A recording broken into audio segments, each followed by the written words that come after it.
guys, Practical Psychology here, and in this video we're going to be talking about 12 cognitive biases. Most of these were researched by Ismanoff TV, who has some great animations on topics like these and other self-development topics, so check them out in the description or on the end screen. Now let's get into it. Number 1 is anchoring bias. We humans usually completely rely on the first information that we receive, no matter how reliable that piece of information is when we take decisions. The very first information has tremendous effect on our brain. For instance, I want to sell you a car, and you are interested to buy it. Let's say you ask me what the price is, and I tell you $30,000. Now, if you come back a week later and I say I'll sell it to you for $20,000, this seems like a new, very cheap price to you, right? Because your judgment is based on the initial information you got, which was $30,000. You feel like you're getting a great deal, but let's say the first time that you ask me and I say $10,000, and then you come back the next week and I tell you I'm going to sell it to you for $20,000. Now it doesn't look like a very good deal because of the anchoring bias. This is just a very generic use of the anchoring bias, and I don't want a bunch of comments about why a $30,000 car should be sold for $10,000, but another example is trees. What if I asked you if the tallest tree in the world was higher or lower than 1,200 feet? And if so, how tall? The same effect occurs if I asked you to guess out of thin air instead of giving you an anchor of 1,200 feet. The results are crazy. Number 2, availability heuristic bias. People overestimate the importance of information that they have. Let me give you an example here. Some people think that terrorism is the biggest threat to the United States because that's what they see on TV. The news always talks about it, and because of that, it inflates the danger. But if you look at the real perspectives, televisions cause 55 times more deaths than terrorism. Yes, TVs literally fall on people and kill them 55 more times than terrorism. You are more likely to be killed by a cow than a terrorist, according to the Consumer Product Safety Commission. It's more likely to die from a coconut falling on your head and killing you than a terrorist attack. Thank you, Gary Vaynerchuk, for that one. Even the police that are hired to protect you from terrorists, it's estimated that you are 130 times more likely to be killed by the police than by a terrorist. That's because people do not make their decision based on facts and statistics, but usually they make it on news and stories and stuff they hear from other people. It's way scarier to die from a terrorist attack than a falling coconut, and because of this, usually the news won't cover it because there's not much money in it. Number 3 is the bandwagon effect. People do or believe in something not because they actually do believe it, but because that's what the rest of the world believes in. In other words, following the rest without thinking. If you've ever heard someone say, well, if your friends jump off a bridge, would you? Then that someone is accusing you of the bandwagon effect. It happens a lot with us. I mean, a lot of people vote for a certain candidate in the election because he's the most popular, or because they want to be part of the majority. It happens a lot in the stock market too. If someone starts buying a stock because they think it's going to rise, then a lot of other people are going to start picking the stock as well. It can also happen during meetings. If everyone agrees on something, you are more likely to agree with them on that object. In management, the opposite of this is called groupthink, and it's something companies try very hard to deter.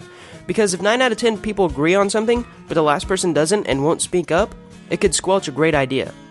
Number 4 is choice supportive bias. So people have the tendency to defend themselves because it was their choice. Just because I made the choice, it must be right. For example, let's say a person buys an Apple product. Let's say it's a MacBook instead of a Windows PC. Well, he's more likely to ignore the downsides or the faults of the Apple computer while pointing out the downsides of the PC. He is more likely to notice the advantages of the Apple computer, not the Windows computer. Why would someone point out that they made a bad decision?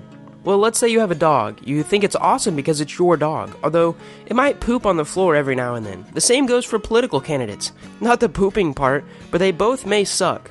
But one of the lesser of two evils may be more right in your mind because you voted for them. Number 5, confirmation bias. We tend to listen to information that confirms what we already know, or even interpret the information that we receive in a way that confirms the current information that we already have. Let's say that your friend believes that sweets are unhealthy. This is generally a pretty broad belief. He will only focus on the information that confirms what we already know. He is more likely to click on videos that confirm that belief, or read articles that support his argument. He doesn't go through and type, positive health effects of increasing blood glucose levels, or positive effects of eating a bowl of ice cream. No, he will instinctively go to Google and type in, how bad is sugar for you?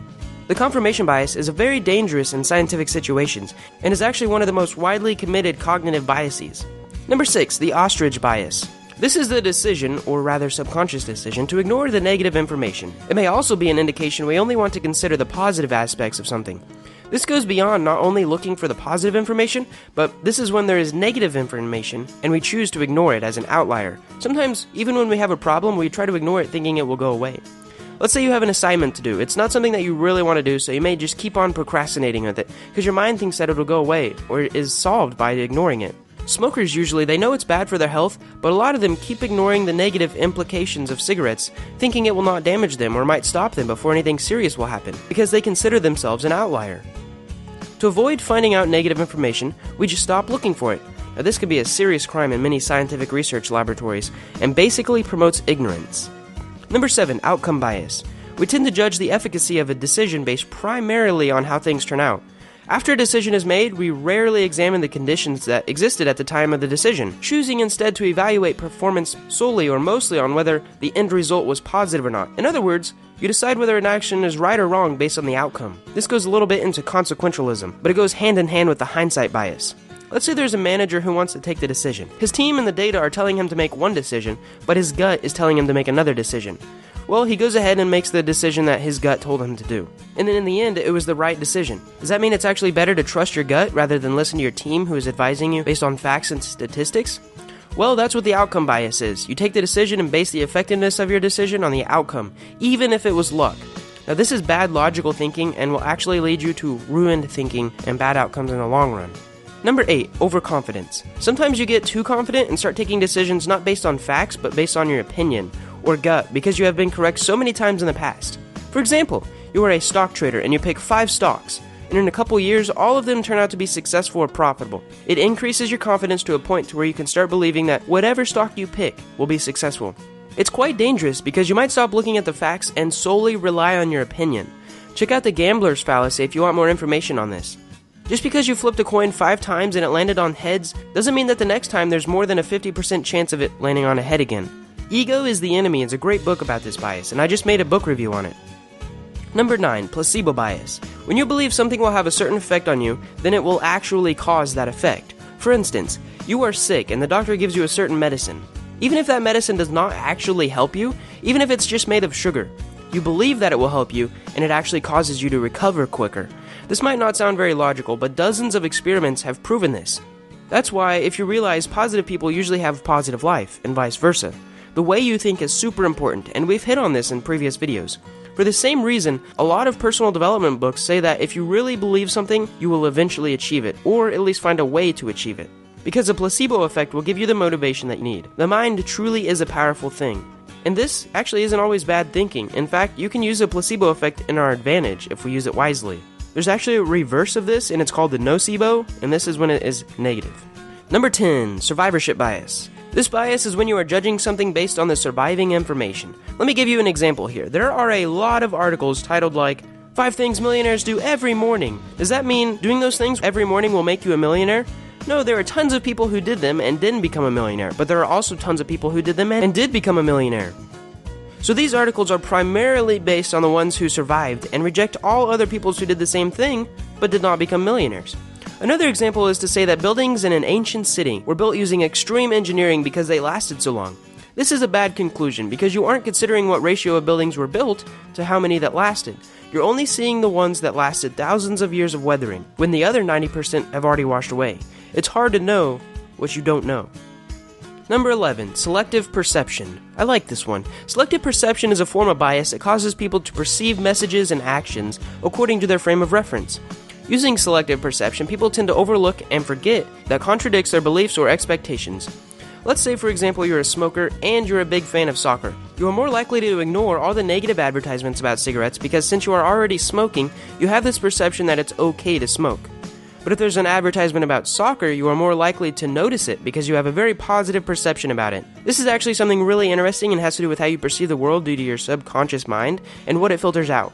The last one is called the blind spot bias. If I asked you how biased you are, you would probably say that you are less biased than the average person, and you are more likely to base your judgment on facts and statistics, and that's what's known as a blind spot bias, or the bias bias. You are biased because you think that you are less biased than everyone else. For example, I gifted something to my teacher, and the next week she gave me a good grade on a test. If you ask her whether she was biased when she gave me that grade, the answer will be that the gift never affected her decision when marking my paper. But if you ask her if other teachers are biased when students give them gifts, she will say yes, in most cases. And that's what the blind spot bias is. I really enjoyed creating this video, but most of the content was curated by my friend Ismanov. He's got a channel similar to mine, and I'd like you to check it out here or in the description. I hope you guys enjoyed this video and learned something. If you want more valuables like this, check out my channel and subscribe. Thanks for watching.